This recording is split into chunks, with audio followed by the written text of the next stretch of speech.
বগুড়ার শাহজাহানপুরে আলোচিত শিশু রিফাত অপহরণ ও হত্যা মামলায় ৫ আসামিকে মৃত্যুদণ্ড এবং ৫ জনকে ১০ বছর করে কারাদণ্ড দিয়েছেন আদালত।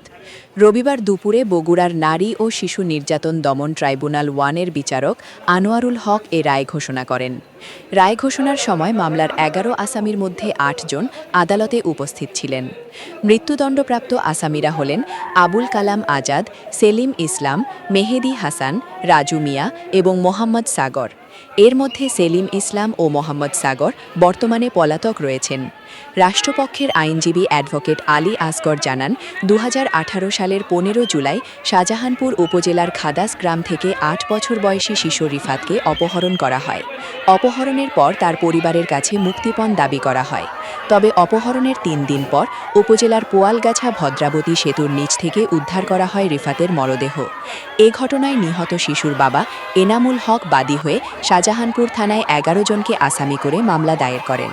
দীর্ঘ বিচারিক প্রক্রিয়া শেষে আদালত শিশু অপহরণ, মুক্তিপণ দাবি, হত্যা এবং মরদেহ গুমের অভিযোগ প্রমাণিত হওয়ায় ৫ প্রাপ্তবয়স্ক আসামিকে মৃত্যুদণ্ড দেন।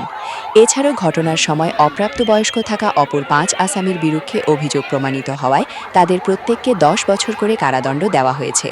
মামলার আরেক আসামি মাসুদ রানা বিচার চলাকালে মারা যান। রায় ঘোষণার পর সন্তোষ প্রকাশ করেছেন নিহত শিশু রিফাতের বাবা এনামুল হক। তিনি বলেন, দীর্ঘদিন পর হলেও আদালত ন্যায় বিচার করেছেন এবং তার ছেলে হত্যার বিচার সম্পন্ন হয়েছে।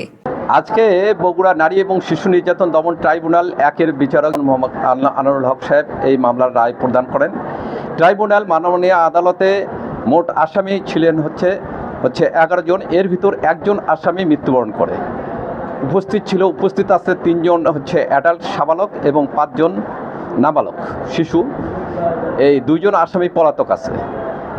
আর মাননীয় ট্রাইব্যুনাল এই মামলা ৭ নারী শিশু নির্যাতন দমন আইনের ৭, ৮ এবং প্যানাল কোডের ৩০২, ২০১ এবং ৩৪ ধারায় তাদেরকে দোষী সাব্যস্ত করেন এবং যারা সাবালক এই ৬ জন আসামি তাদের মধ্যে আবুল কালাম আজাদ সহ এই ৫ জন আসামিকে তাদেরকে বিভিন্ন মেয়াদে ৭ ধারায়, ৮ ধারায় নারী শিশু নির্যাতন দমন আইনের এবং ৩০২ ধারায় এবং ২০১ ধারায় দোষী সাব্যস্ত করেন এবং সর্বোচ্চ শাস্তি তাদেরকে মৃত্যুদণ্ড প্রদান করেন। আর শিশু যারা ছিলেন ৫ জন আসামি, এই ৫ জন আসামিকে মাননীয় আদালত দোষী সাব্যস্ত করেন এবং দোষী সাব্যস্ত করে তাদেরকে ১০ বছর এবং ১০ বছর এই সাজা প্রদান করেন। এবং যেহেতু এই শিশুরা ইতিমধ্যে সাবালক হয়েছে, তাদেরকে আপনার বগুড়া জেলা কারাগারে তাদেরকে